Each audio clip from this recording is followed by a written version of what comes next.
Le président de l'Assemblée nationale, Isidore Nvouba, a présidé le 6 mars 2023 la séance de travail entre le Parlement du Congo et le Comité Afrique, Caraïbes et Pacifique, Union européenne, ACP, UE en sigle.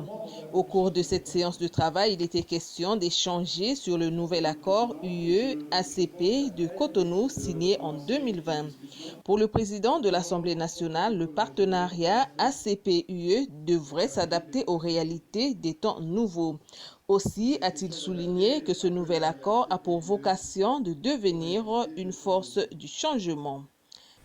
Le nouvel accord pourrait être un instrument moderne de coopération, se doit de mettre davantage l'accent sur la coopération dans les forums internationaux et sur la création d'alliances sur la scène mondiale. In fine, ce nouvel accord du troisième millénaire aura vocation à devenir une force de changement.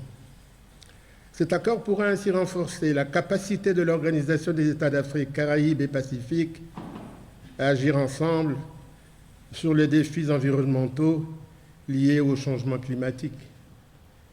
Dans ces conditions, cet accord de ton nouveau a vocation à faire avancer l'agenda 2030 des Nations Unies et les objectifs de développement durable ODD.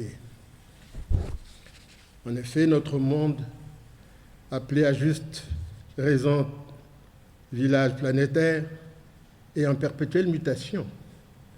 Chaque jour, de nombreux défis se présentent à chaque peuple, pour ne pas dire à tous les peuples. Ces défis touchent aussi bien la démocratie, la gouvernance, les droits humains, le changement climatique, la paix et la sécurité, que la migration et la mobilité. Vous l'avez tous compris. C'est notre devoir que d'adapter notre partenariat aux nouvelles réalités et aspirations pour un monde plus juste et plus prospère. Rappelons que cet accord s'inscrit dans le cadre d'échanges engagés avec la Convention de Lomé de 1975 et a pour but promouvoir les relations entre les pays d'Afrique, Caraïbes, Pacifique et l'Union européenne.